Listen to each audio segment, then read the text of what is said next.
हनुमान जी का मंदिर है और बाकायदा अब यहाँ पर साफ सफाई जो है वो की जा रही है। काफी पुराना ये मंदिर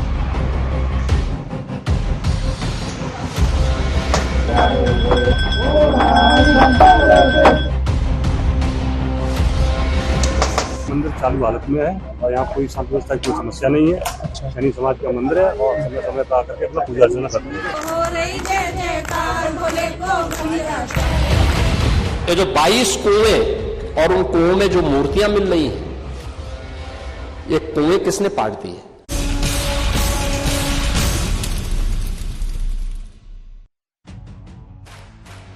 नमस्कार, हल्ला बोल में आपका स्वागत है। आपके साथ मैं हूं अंजना ओम कश्यप। संभल से काशी, कितने राज बाकी। संभल में पहले 14 दिसंबर को 46 साल से बंद पड़े मंदिर का पता चला। अब संभल में एक और मंदिर मिला है। हयात नगर के सराय तरीन इलाके में मंदिर बंद होने की सूचना पर पुलिस की टीम पहुंची तो पुलिस ने ताले की चाबी मंगाकर मंदिर का दरवाजा खुलवाया।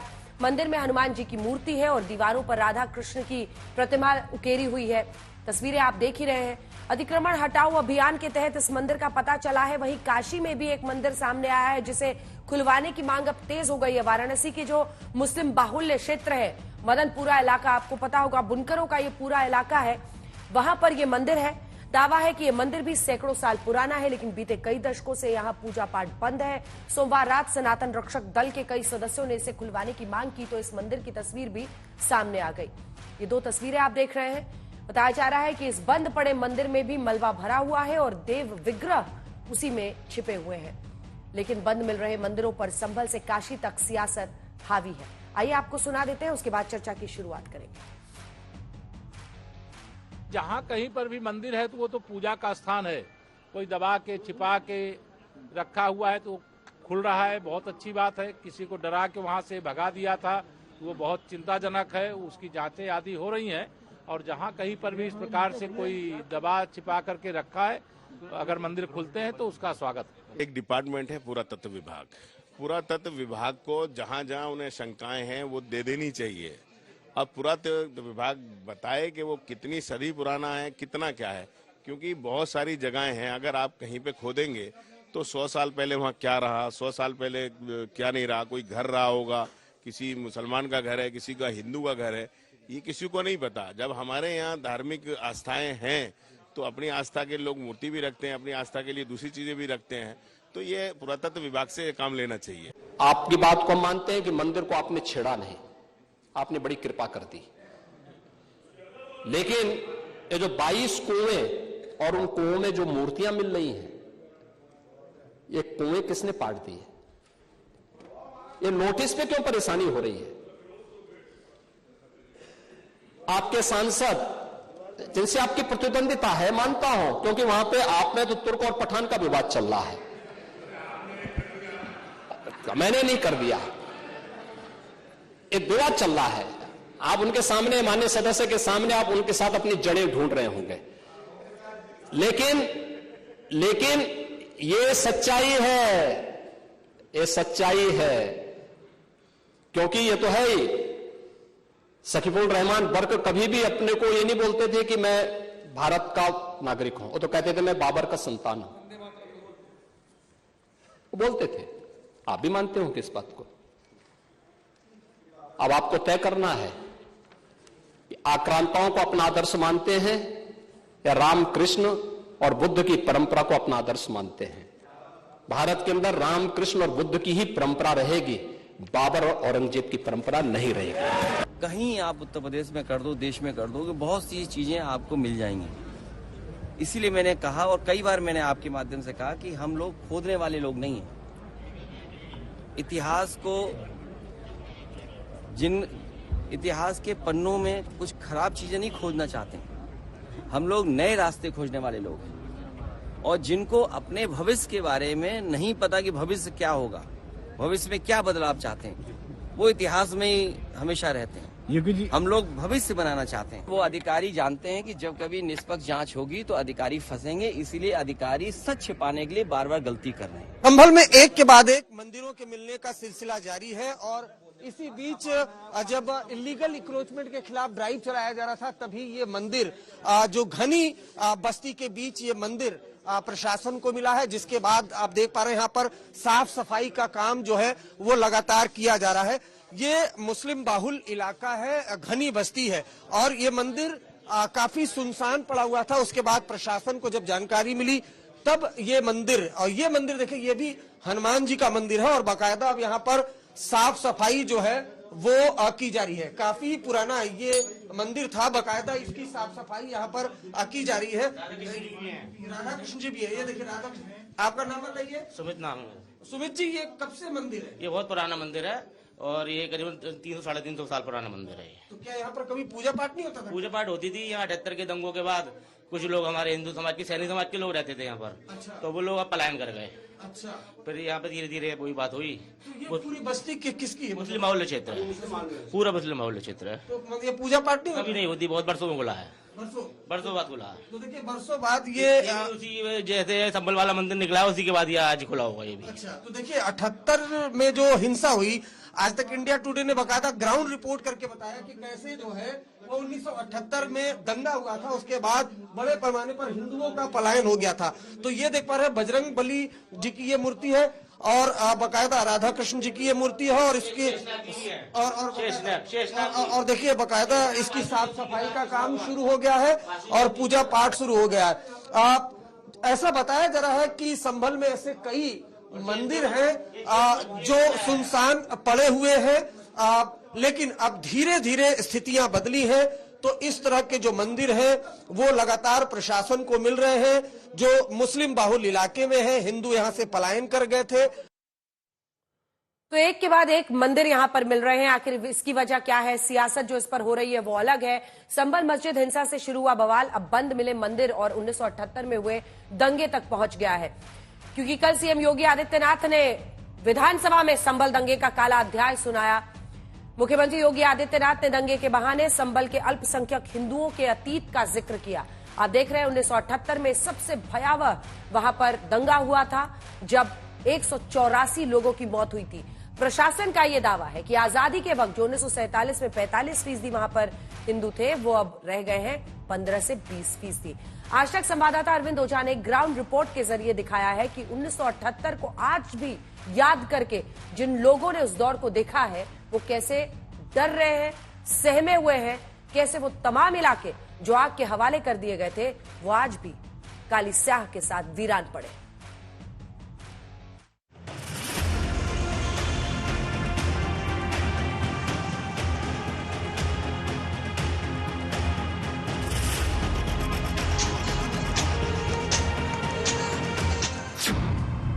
क्या संभल में हिंदुओं का पलायन हुआ? मतलब वोट डालने वाले थे 95 लोग थे यहाँ पे मौजूद हम। हाँ, और सन 78 के बलबे के बाद लोगों ने जाना शुरू कर दिया यहाँ से। क्या है संभल में मिले बंद मंदिर का सच? और ये हाथ में जो 3 मूर्तियां आप देख पा रहे हैं, ये 3 मूर्तियां कुएं की खुदाई से मिली हैं। संभल के हिंदुओं की आप बीती क्या है? कितने लोग जिंदा जला दिए? उसमें तो 9 लोग तो एक ही साथ थे, एक साथ में, और उसके बाद में कहीं उंगलियां कहीं कटी हुई ऐसी पड़ी हुई थी। पहली बार 1978 दंगों का अनदेखा सच। और उसी में से एक ये गली है जिससे कई हिंदू परिवार यहाँ पर रहते थे, जो घर छोड़कर चले गए। मंदिर खंडहर में तब्दील हो गया, कुएं को पाट दिया गया। ये जो कुआं है, अमूमन यहाँ से गुजरते थे लोग तो किसी को मालूम भी नहीं था कुआं है। कुएं की खुदाई की गई, काफी गहरा कुआं है जिसमें से 3 मूर्तियां मिली। संभल हिंसा की तहकीकात के दौरान एक के बाद एक खुलासे जारी हैं। पहले बंद मंदिर मिला और अब मंदिर के खंडहर बनने का खौफनाक सच दुनिया के सामने आ रहा है। पहली तस्वीरें उस बंद मंदिर की हैं जिसका ताला खुल चुका है। मंदिर में विधि विधान के साथ पूजा पाठ शुरू है। मंदिर के कुएं से अवैध अतिक्रमण हटाने की कार्रवाई जारी है। तो दूसरी तस्वीर संभल में 1978 में हुए दंगे के सेंटर की है, जहां पर हिंदुओं को जिंदा जलाने की आपबीती संभल से पलायन कर चुके लोग सुना रहे हैं। दावा यही है कि 1978 में हुए दंगों के बाद ही हिंदुओं का पलायन शुरू हुआ, लिहाजा डर और दहशत के चलते हिंदुओं को अपने प्राचीन मंदिर पर ताला लगाकर जाना पड़ा था। पहली बार हम आज तक पर एक्सक्लूसिव आपको तस्वीर दिखा रहे हैं। देखिए एसपी श्रीचंद है और ये हाथ में जो 3 मूर्तियां आप देख पा रहे हैं, ये 3 मूर्तियां कुएं की खुदाई से मिली हैं। पहली मूर्ति मैं आपको दिखाता हूं, ये है संगमरमर की खंडित मूर्ति। माना यह जा रहा है कि अगर आप ये देखें तो बकायदा 2 हाथ जुड़े हुए दिखाई दे रहे हैं। माना जा रहा है कि ये शंकर भगवान की मूर्ति है जो खंडित हो चुकी है और कुएं से बरामद हुई है। ये पहली है। दूसरी अगर आप देखिए तो ये साफ साफ जो गणेश भगवान है वो दिखाई दे रहे हैं। ये मूर्ति भी कुएं से बरामद हुई है, पुलिस टीम ने बरामद की है। बकायदा इसमें गणेश भगवान आपको दिखाई दे रहे हैं, हालांकि खंडित हो गई है और काफी पुरानी मूर्ति ये दिखाई दे रही है। दूसरी ऐसा लगता है कि ये किसी देवी की मूर्ति है जो बकायदा खंडित हो चुकी है। ये तीनों मूर्तियां आप एसपी सर दिखाते रहिए। ये हम आज तक पर दिखा रहे हैं कि एक नहीं बल्कि 3 मूर्तियां जो है रिकवर हुई है। कई दशकों के बाद मंदिर खुला तो इलाके से पलायन कर चुके तमाम हिंदू यहां दर्शन के लिए पहुंच रहे हैं। आज तक संवाददाता अरविंद ओझा से बातचीत में लोगों ने बड़ा खुलासा किया। कितना परिवार, हिंदू परिवार यहाँ पर रहता था? लगभग 20-25 परिवार रहते होंगे। हम लोगों ने 95 वोट डाले हैं। जो हम मतलब वोट डालने वाले थे 95 लोग थे यहाँ पे मौजूद। हम हाँ, और सन 78 के बलबे के बाद लोगों ने जाना शुरू कर दिया यहाँ से। उसके 78 में जो बलवा हुआ था यहाँ पर, उसके बाद में लोगों एक एक करके जाना शुरू कर दिया। तो सब लोग जाने लगे तो हमने भी सोचा चलो यहाँ से, हम लोग भी चले गए यहाँ से। दावा यही है कि 1978 दंगों ने संभल की आबोहवा में नफरत का जहर घोल दिया। ऐसे में डर और खौफ के चलते इलाके से हिंदुओं का पलायन शुरू हो गया। एक जमाने में 45 से ज्यादा परिवार रहते थे, लेकिन धीरे धीरे सब घर बेचकर चले गए। वो लोग चले गए थे ना मोहल्ला खाली करके, तो फिर आखिर में हम ही गए थे। वजह क्या थी जाने की यहाँ पर? वजह आने जाने में जरा कुछ दहशत रहती थी। डर नहीं, डर का माहौल था आने जाने में, अकेले रहते थे। बात हुई रात कि में दिन में आते। 78 का जो दंगा हुआ उसके बाद यहाँ से धीरे धीरे लोग करके चले गए। 78, 80, 82 में दंगे होते रहे 2-2 साल बाद, तो इस वजह से सब पलायन करते चले गए धीरे धीरे। कितने परिवार लगभग यहाँ पर? 45 परिवार थे करीब। धीरे धीरे करके सब 95 वोटर थे यहाँ। तो अब आप कहाँ चले गए? हम मोहल्ला कोर्ट में। चेहरे अलग, नाम अलग, लेकिन संभल के मोहल्ला दीपा सराय से सटे खग्गू सराय को लेकर आप बीती एक जैसी। लोग मानते हैं कि 1978 दंगों के बाद संभल हिंदुओं के लिए महफूज नहीं रहा। वो जितना जिसको वहाँ कैपेसिटी मोहल्लों में रहने वालों की, वो लोकल में उन्होंने जगह ले ली बाहर हिंदू मोहल्लों में जाके, या कुछ जो बाहर जा सकते थे रिश्तेदारी में अपनी बहनों ने जगह दिलवा दी तो बाहर रहने लगे। तो उससे व्यापार प्रभावित हुआ और उनका जीवन भी प्रभावित रहा कई साल तक। अपने आप को एडजस्ट करने में समय तो लगता है थोड़ा सा, वो भी रहा। पलायन हुआ सब चारों तरफ से। चारों तरफ से पलायन? चारों तरफ से पलायन हुआ। पलायन कर चुके हिंदुओं का दावा है कि संभल में कभी 45% हिंदू रहते थे, लेकिन हालात ऐसे बदले कि हिंदू सिर्फ 10% बचे हैं। सर ये हुआ कि आदमी को पलायन करना पड़ गया, हिंदू चला गया यहाँ से और अब माइनॉरिटी में है। पहले ही माइनॉरिटी में था, अब 8% 10% रह गया। हिंदू पलायन का दावा कर रहे हैं, लेकिन सरकारी आंकड़े क्या कह रहे हैं, ये खुलासा संभल के डीएम और आइए चर्चा की शुरुआत करते हैं। कुछ ही देर में गृहमंत्री अमित शाह भी बोलने वाले हैं सदन में, वहां भी आपको लिए चलेंगे, लेकिन उससे पहले खास मेहमान अजय आलोक जी राष्ट्रीय प्रवक्ता बीजेपी के जुड़ गए हैं। अखिलेश प्रताप सिंह साहब प्रवक्ता कांग्रेस पार्टी के, मनोज काका जी आज हल्ला बोल में स्टूडियो आए, बहुत स्वागत है आपका। समाजवादी पार्टी का पक्ष रखेंगे। नीरज कुमार जी प्रवक्ता जेडीयू के हमारे साथ जुड़ गए। अश्विनी उपाध्याय जी जो कि सुप्रीम कोर्ट में लॉयर है वो हमारे साथ जुड़ गए, और शोएब जमई जो कि अध्यक्ष है दिल्ली प्रदेश AIMIM के, वो हमारे साथ जुड़ गए। अजय आलोक जी, जो विपक्ष का आरोप है वो यही है कि ये तमाम मंदिर पहले से वहां पर थे, पलायन हुआ, लोग चले गए वहां से, अब उन मंदिरों को खोल खोल कर ऐसा लग रहा है कि आप लोग बता रहे हैं कि नए मंदिर वहां पर निकल रहे हैं, सभी मंदिरों को बंद कर दिया गया था। कुओं का भी जिक्र मुख्यमंत्री योगी आदित्यनाथ जी ने किया है। क्या है ये माजरा, क्या है? वो कह रहे हैं आप अपने हिंदुत्व के पिच को धारदार बना रहे हैं इसके जरिए। अंजना जी, सबसे पहली बात तो ये प्रशासन कर्म कर रहा है। बीजेपी भारतीय जनता पार्टी कोई इसके लिए आंदोलन नहीं कर रही है, और अतिक्रमण हटाने के क्रम में, बिजली चोरी करने के क्रम में, और वो चोरी की हुई बिजली मस्जिद से सप्लाई होती थी, उसको पकड़ने के क्रम में ये मंदिरों को पता चल रहा है। वैसे मुझे आश्चर्य नहीं हो रहा है, ये तो होना ही था। संभल को क्यों याद कर रही है? संभल में 45% आबादी थी आजादी के समय, अब आज के डेट में 85% 90% आबादी हो गई है। बीच में जैसे जैसे बढ़ते गए 50% हुए, 55 हुए, 60 हुए, खुदाना शुरू किया कि भागो यहां से। और ये तो पूरा क्या संभल, कैराना में भी यही हुआ। क्या कैराना, कश्मीर में तो जेनोसाइड हुआ। जिस तरह संभल में जेनोसाइड हुआ, संभल में दंगे नहीं हुए। जो बार बार लोग बोलते हैं कि संभल में 78 का दंगा हुआ, दंगा नहीं हुआ, वहां जेनोसाइड हुआ था। 180 हिंदुओं का कत्लेआम किया गया था, जला दिया गया था जिंदा।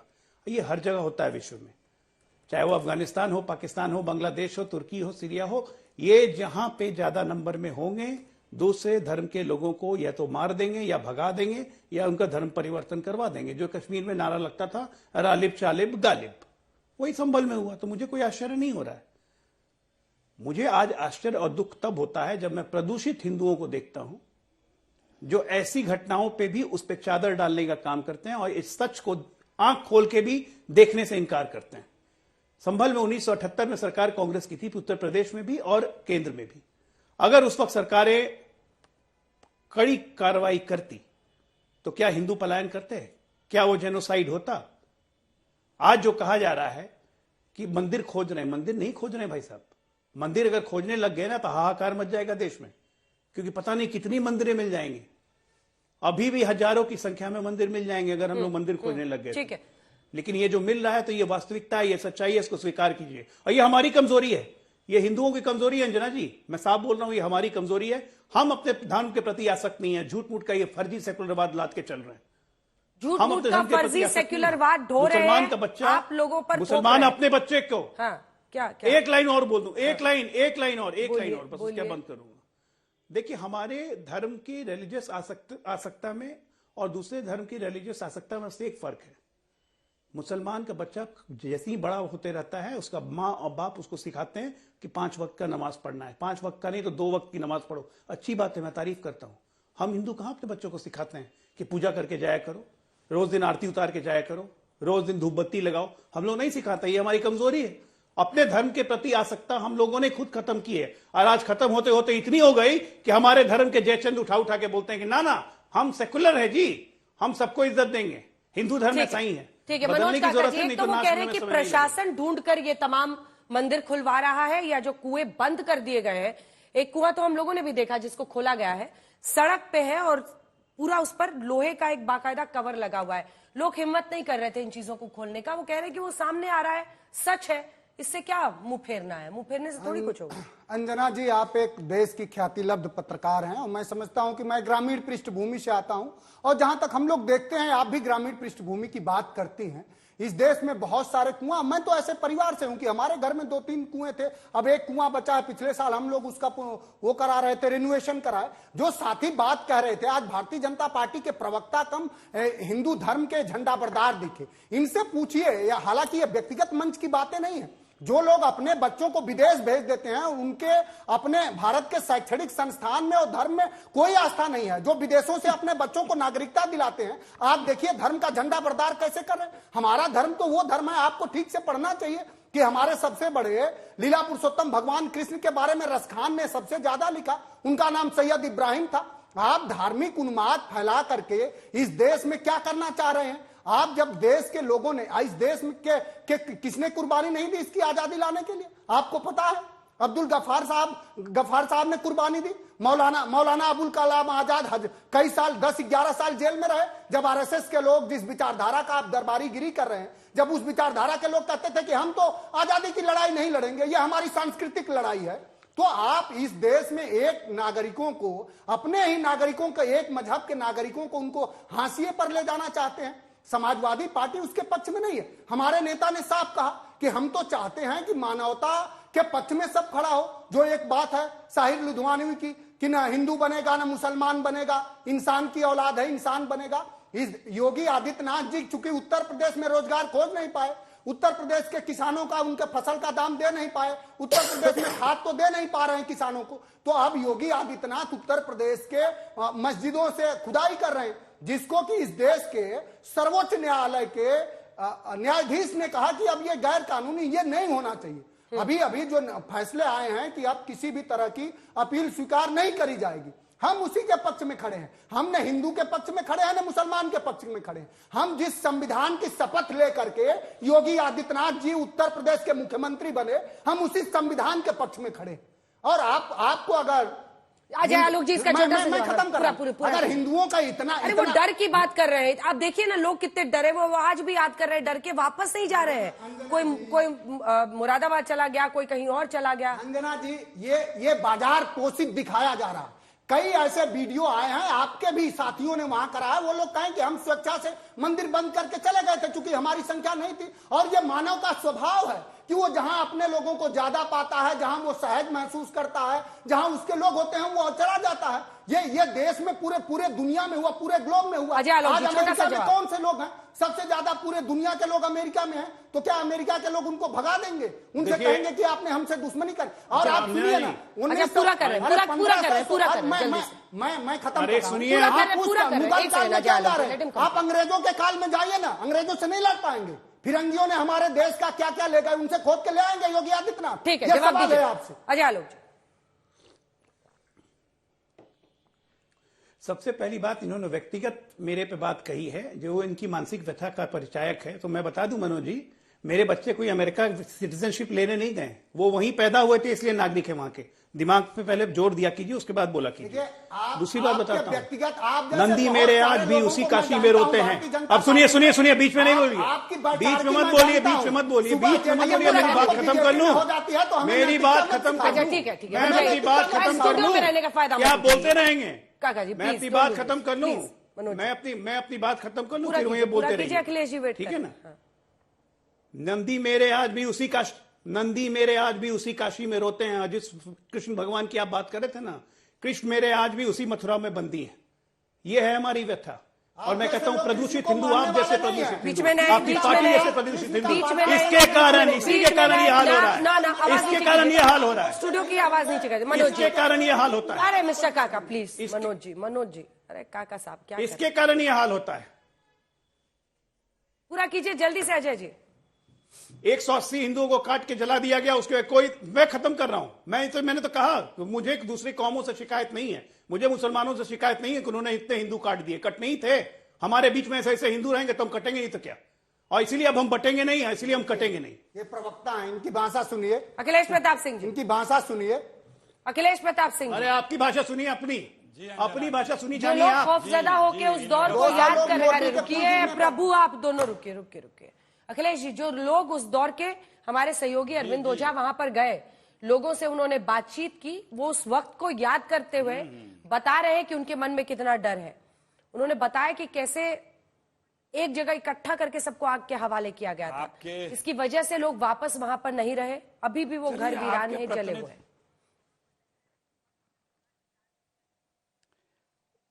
उनके दौर की बात कर लेंगे, पहले हम आपके दौर की बात कर लेते हैं। अंजना जी, आपकी आंखों के सामने काशी में कितने मंदिर तोड़े आदरणीय मोदी जी ने। काशी के लोग कहते हैं कि औरंगजेब ने उतने मंदिर नहीं तोड़े, उतने ऐतिहासिक और पौराणिक मंदिर नहीं तोड़े जितने साहब ने काशी में मंदिर तोड़ डाले। शंकराचार्यों और तमाम हमारे धर्माचार्यों ने धरना प्रदर्शन रैलियां की, मंदिर मत तोड़ो। मंदिर तोड़ने का रिकॉर्ड तो बीजेपी के नाम से है। अयोध्या में कितने मंदिर तोड़ डाले, हम सब जाके देखे थे जब पिछले बार इनकी सरकार थी। तो मंदिर तोड़ने का मुकाबला बीजेपी से कोई हिंदुस्तान में नहीं कर सकता।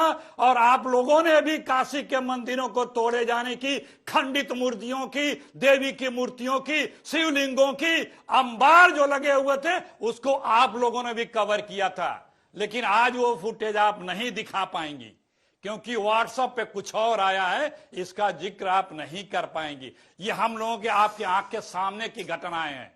किसका जिक्र कर रहे हैं आप?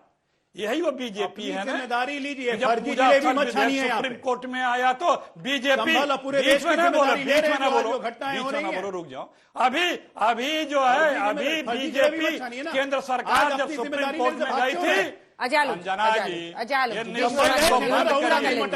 इस न्यूसेंस को बंद करिए। अभी इनकी भी पोल खोल दूंगा, रुकिए। लेकिन किसका व्हाट्सएप आया है, क्या कह रहे थे? अखिलेश जी को जरा एक बार मेरे साथ दिखाइए। अखिलेश जी सुनिए अखिलेश जी, सुनिए आप लोग एक नहीं, अब आप सुनेंगे, मैं बोलूंगी। बोल रहा हूँ, सुनिए, आप लोग एक काल्पनिक दुनिया में जीते हैं। अरे आप सुन तो लीजिए। आप एक काल्पनिक दुनिया में जीते हैं। आपकी सच्चाई आप समझिए, आपकी सच्चाई ये है, अरे है काल्पनिक दुनिया बनाई है आपने। आप उस काल्पनिक आवाज नीचे कीजिए, इनके एकदम खत्म कीजिए, क्योंकि अब आपको अखिलेश प्रताप सिंह जी सुनना पड़ेगा। आप हल्ला बोल में आए हैं तो अपनी पार्टी का पक्ष रखिए। अगर आपके पास प्रमाण नहीं है तो उल्टे सीधे आरोप मत लगाइए। अगर प्रमाण है तो सामने दिखाइए, वरना आपके आरोप सुनने के लिए नहीं बैठे हुए यहां पर। आप देश की दूसरी सबसे पार्टी के राष्ट्रीय प्रवक्ता हैं, जिम्मेदारी के साथ बात कीजिए। और अब आपके पास प्रमाण हो तो बात करिए, बताइए कि काशी में मंदिर नहीं तोड़े गए हैं। और जब बोलिए, क्या बोलिए काशी में मंदिर नहीं क्या तोड़े बोलिए? आपके बोलने से मैं बोलूंगी या नहीं बोलूंगी? मेरे प्रश्न का आप जवाब दीजिए। बीजेपी सरकार ने जवाब दीजिए आप। अरे मैं जवाब ही दे रहा हूँ। ये वो बीजेपी, सुनिए खामोशी से सुनिए, आप भी खामोशी से बोलिए। केंद्र की सरकार है कि सुप्रीम कोर्ट में पूजा अधिनियम विधेयक, सुनिए सुप्रीम कोर्ट में पूजा अधिनियम विधेयक पर जब बहस हो रही थी तो यह केंद्र की सरकार सुप्रीम कोर्ट से अनुरोध करती है कि किसी प्रकार का रोक ना लगावें, सर्वे पर ना लगावें। मतलब ये दंगे कराते रहे। इनकी मेंटेलिटी देखिए। अभी इसका खुलासा राज्यसभा में हमारे एक सांसद ने किया। यह बीजेपी का चालचित्र तो चेहरा है। आज आप बहराइच की सर्वे करने से दंगे क्या होंगे? संभल का बहस होगा, बीजेपी के बहराइच का जिक्र नहीं होगा, क्योंकि वहां के बीजेपी का विधायक ने बीजेपी के नेता पे एफआईआर लिखाया है कि बीच में नहीं, अंजना जी इन्हें टोकिए। अजय आलोक जी, फिर मुझे ऑडियो नीचे करना पड़ेगा। अजय आलोक जी, मुझे ऑडियो नीचे करना पड़ेगा प्लीज।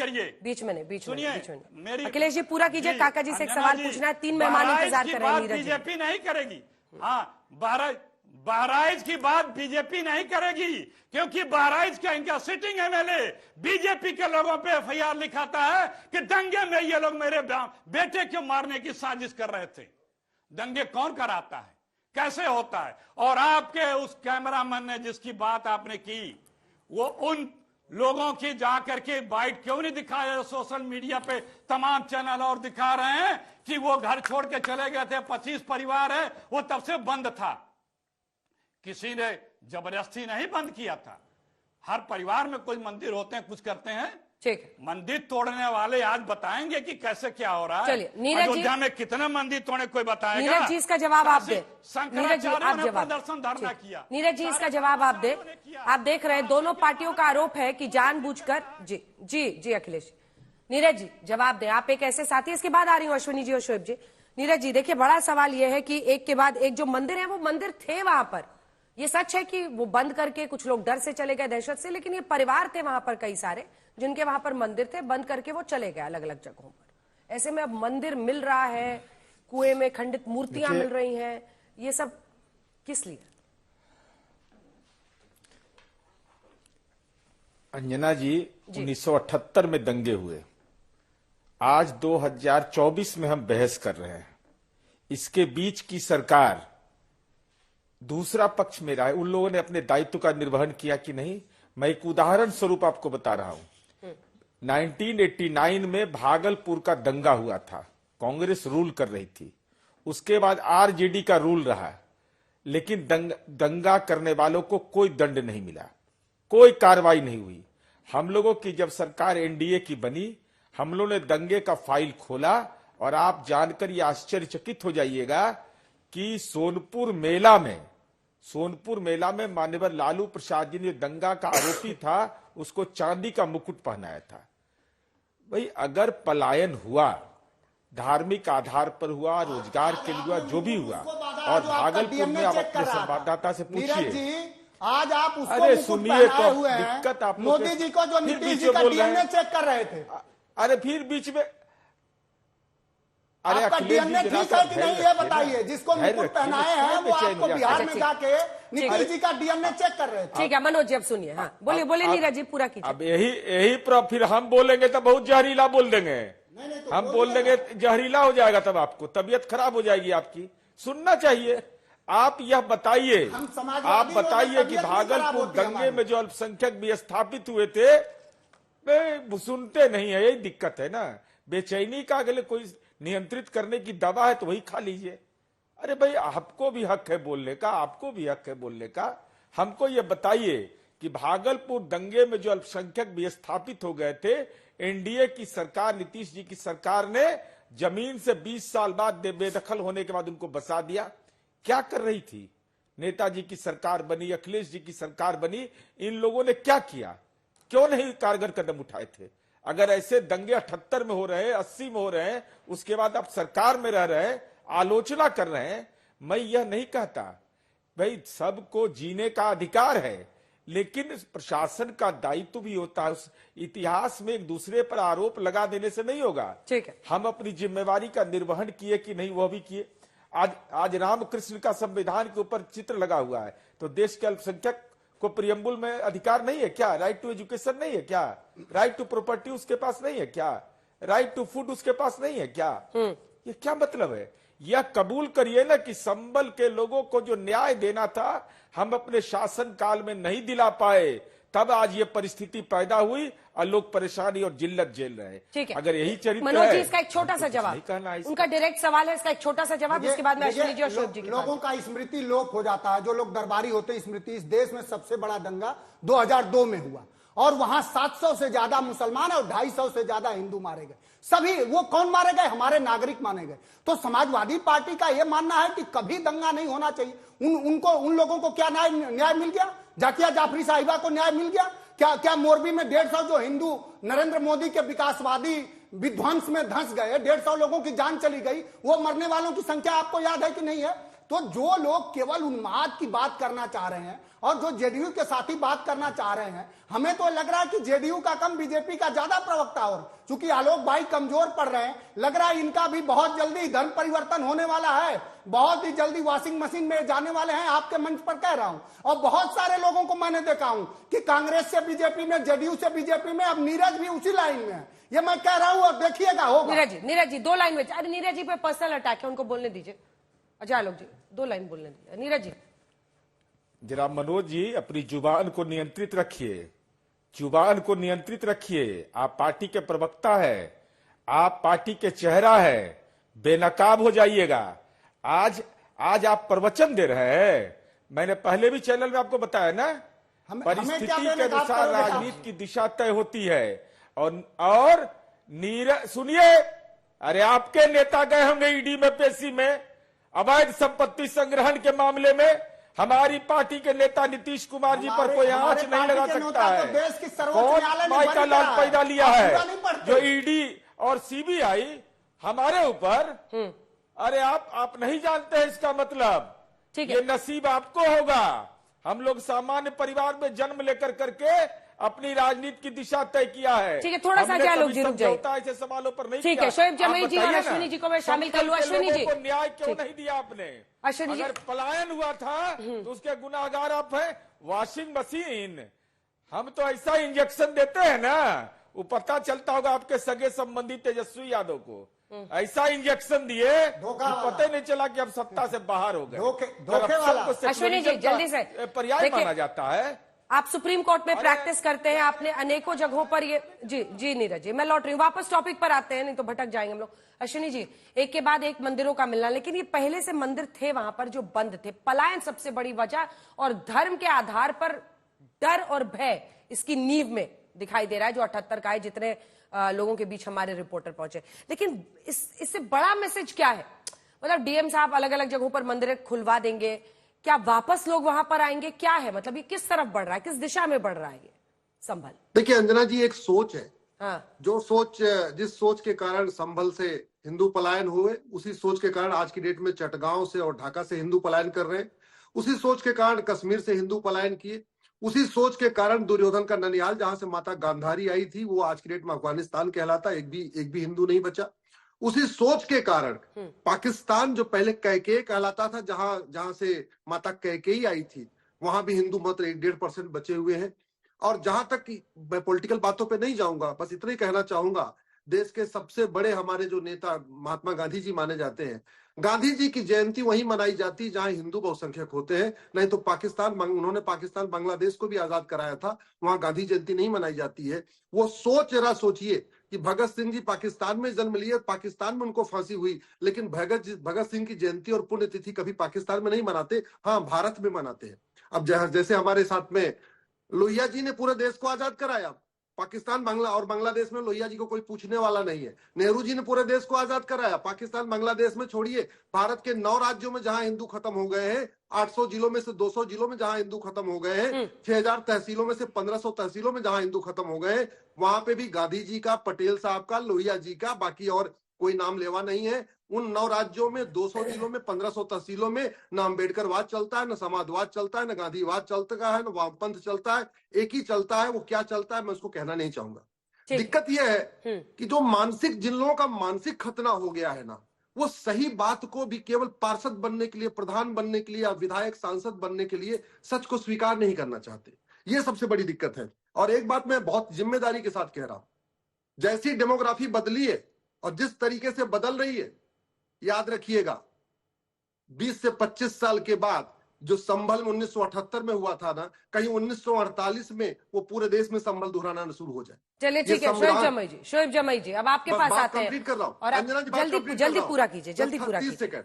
ये भारत का संविधान तब तक है जब तक हिंदू बहुसंख्यक है, भारत में लोकतंत्र तब तक है जब तक हिंदू बहुसंख्यक है। हमारी बहन बेटियों को अपनी पसंद से रहने का, अपनी पसंद से जीने का, अपनी पसंद से वस्त्र पहनने का अधिकार तब तक है जब तक हिंदू बहुसंख्यक है। Equality, justice, liberty, fraternity, unity, national integration का कॉन्सेप्ट तब तक है जब तक हिंदू बहुसंख्यक है। नहीं तो समता, समानता, समरसता और ये समाजवाद, अम्बेडकरवाद, गांधीवाद, ये ज्यादा दिन नहीं चलेगा। जहां जहां हिंदू खत्म हुआ, आखिर वो संभल में समाजवाद क्यों नहीं चल रहा है, अम्बेडकरवाद क्यों नहीं चल रहा है, गांधीवाद क्यों नहीं चल रही है, वामपंथ क्यों नहीं चल रहा, कोई नहीं चला।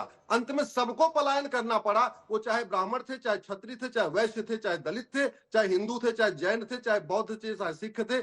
उस सोच के ऊपर दुर्भाग्यवश उस सोच पर नहीं चर्चा हो रही है जो नफरत सिखाती है। मैं बार बार कहता हूं, मजहब नफरत सिखाता है। इसीलिए गजप्रस्थ को गाजियाबाद बना दिया, तिलप्रस्थ को फरीदाबाद बना दिया, सोनप्रस्थ को सोनीपत बना दिया, पानप्रस्थ को पानीपत बना दिया, कीर्तेश्वरी को मुर्शिदाबाद बना दिया, जमदग्निपुरम को जौनपुर बना दिया, विंध्याचल को मिर्जापुर बना दिया। वो मजहब नफरत सिखाता है। इसीलिए अयोध्या में खूब जगह खाली पड़ी थी, लेकिन जन्मभूमि के ऊपर मस्जिद बना दिया, गुम्बद तोड़ दिया। मथुरा में उनको नमाज नहीं पढ़ना था, उनको हमारा स्वाभिमान को चलना था, इसलिए मथुरा की जन्मभूमि के ऊपर मस्जिद बनाई। और वो नफरत सिखाता है। इसीलिए जो संभल में हुआ है, क्योंकि वो नफरत, जो सोच है कि हमारे अलावा और कोई नहीं, हमारे जैसा और कोई नहीं, जिसकी मैं इबादत करूं बस उसी की इबादत हो, और वो सोच आती है क्योंकि दिन भर में 5 बार लाउड स्पीकर से कहा जाता है तुम्हारे रामकृष्ण पूजा योग्य नहीं, तुम्हारे हनुमान जी पूजा योग्य नहीं, तुम्हारे शंकर जी पूजा योग्य नहीं, तुम्हारे 24 तीर्थंकर पूजा योग्य नहीं, तुम्हारे गौतम बुद्ध पूजा योग्य नहीं। वो जो 5 बार लाउड स्पीकर से चिल्ला चिल्ला के कहा जाता है,